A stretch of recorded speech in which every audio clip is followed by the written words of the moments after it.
Hello students, एक बार फिर से आपका अपने यूट्यूब चैनल अमोनीस एक्सवाइजेड पर स्वागत है। आज का वीडियो यूपी स्कॉलरशिप 2025-26 से रिलेटेड होने वाला है।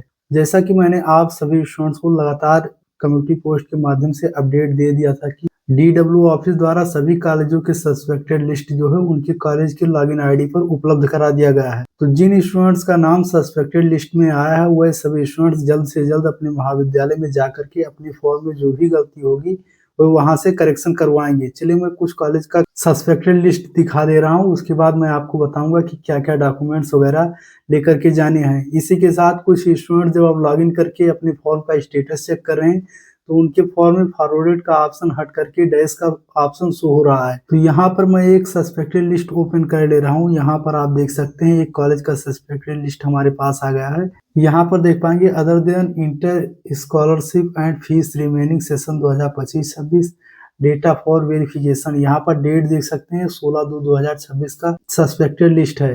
यहाँ पर देख पाएंगे यहाँ पर कुछ स्टूडेंट्स के ऐसे भी नाम इसमें दिखाई दे रहे हैं जिन स्टूडेंट्स का फॉर्म का स्टेटस चेक करने पर पहले फॉरवर्डेड शो होता था, लेकिन उसके बाद जब वो दोबारा अपना फॉर्म का स्टेटस चेक करने जाते हैं तो उनमें जो है डैश का ऑप्शन शो हो रहा है। इसी के साथ यहाँ पर इस लिस्ट में नीचे ये भी दिया गया है कि किस कारण से आपका फॉर्म सस्पेक्टेड लिस्ट में गया है। इसी के साथ यहाँ पर देख सकते हैं हमारे पास एक कॉलेज का और सस्पेक्टेड डेटा लिस्ट आ गया है। इसमें जो है फ्रेश और रिनोल वाले दोनों स्टूडेंट्स हैं। तो आप सभी स्टूडेंट्स अपने महाविद्यालय में जाकर के सबसे पहले सस्पेक्टेड लिस्ट चेक कर लीजिए कि आपका नेम सस्पेक्टेड लिस्ट में है या नहीं।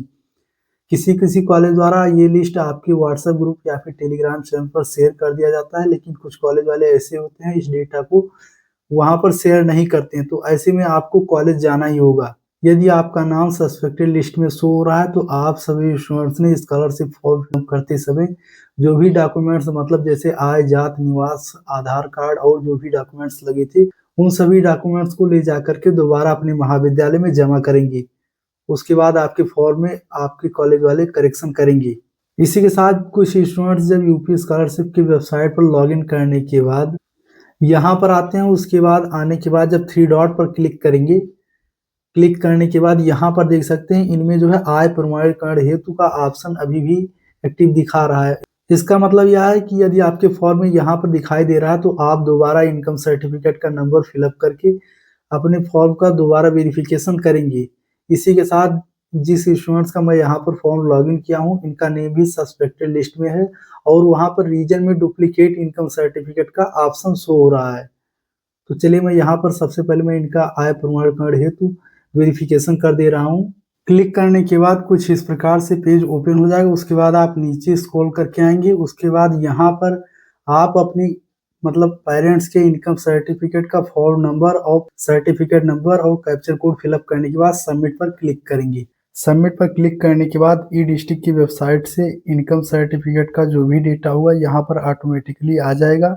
उसके बाद यहाँ पर वेरीफाई इनकम डिटेल्स पर क्लिक करके अपनी इनकम सर्टिफिकेट को वेरीफाई करेंगे। इनकम सर्टिफिकेट का वेरिफिकेशन होने के बाद जब आप दोबारा यहाँ पर थ्री डॉट पर क्लिक करके आय प्रमाणीकरण हेतु पर क्लिक करेंगे तो दोबारा यही पेज रीओपन हो जाएगा। इसी के साथ यहाँ पर इनका स्टेटस भी देख पाएंगे। 16/2/2026 को जब ये स्टेटस चेक कर रहे थे तो इनके फॉर्म में यहाँ पर देख सकते हैं जो इंस्टीट्यूट लेवल पर वेरिफिकेशन होता था यहाँ पर डैश का ऑप्शन शो हो रहा था, लेकिन वेबसाइट पर करेक्शन करने के बाद यहाँ पर देख सकते हैं सबसे पहले डेट 17/2/2026। उसके बाद यहाँ पर स्टेटस देखेंगे इंस्टीट्यूट लेवल वेरिफिकेशन में फॉरवर्डेड का ऑप्शन शो होने लगा है। इसी के साथ आपके सस्पेक्टेड लिस्ट में कुछ भी हो सकता है, मतलब डुप्लीकेट इनकम सर्टिफिकेट का या फिर enrolment number, roll number, mark not matched with university uploaded data, इसमें से कोई भी प्रॉब्लम आ सकता है। या फिर हाई स्कूल का रोल नंबर या फिर कोई भी आपका अगर डेटा गलत होगा यूनिवर्सिटी के द्वारा अपलोड किए गए डेटा से तो आपका फॉर्म जो है सस्पेक्टेड लिस्ट में चला गया होगा। तो इसके लिए आपके कॉलेज द्वारा जो भी डॉक्यूमेंट्स मांगा जा रहा हो, मतलब हाई स्कूल या फिर intermediate, income certificate, caste certificate, Aadhaar card, passbook या फिर आपके प्रीवियस ईयर का रिजल्ट या फिर प्रीवियस सेमेस्टर का रिजल्ट, जो भी आपके कॉलेज द्वारा आपसे डॉक्यूमेंट मांगा जा रहा है उस डॉक्यूमेंट को ले जा करके कल 18 फरवरी 2026 तक अपने महाविद्यालय से अपने फॉर्म का करेक्शन करवा लीजिएगा। इसी के साथ आप यहाँ पर नोटिस देख सकते हैं। नोटिस 13 फरवरी 2026 का है। यहाँ पर इस नोटिस का मतलब यह है कि एनआईसी द्वारा आपके सभी शिक्षण संस्थान के लॉगिन आईडी पर जो भी आपका सस्पेक्टेड डेटा था, उसको प्रदर्शित करा दिया गया है। तो आपके कॉलेज वाले जब यूपी स्कॉलरशिप के पोर्टल पर लॉगिन करेंगे, तो उसमें जो है आपके कॉलेज के जितने भी स्टूडेंट्स का नेम सस्पेक्टेड लिस्ट में होगा, वहाँ पर दिखाई देगा। इसी के साथ आपके कॉलेज द्वारा जो भी डेटा में करेक्शन वगैरह करना है, इसके संबंध में यहाँ पर नोटिस निकाला गया है कि छात्रवृत्ति आवेदन में हार्ड कॉपी जमा करने की व्यवस्था होगी खत्म। समाज कल्याण विभाग जल्द जारी करेगा नई नीति। यहाँ पर देखेंगे सबसे पहले छात्रवृत्ति एवं शुल्क प्रतिपूर्ति योजना में हार्ड कॉपी जमा करने की बाध्यता खत्म करने जा रहे हैं असीम अरुण, समाज कल्याण राज्य मंत्री।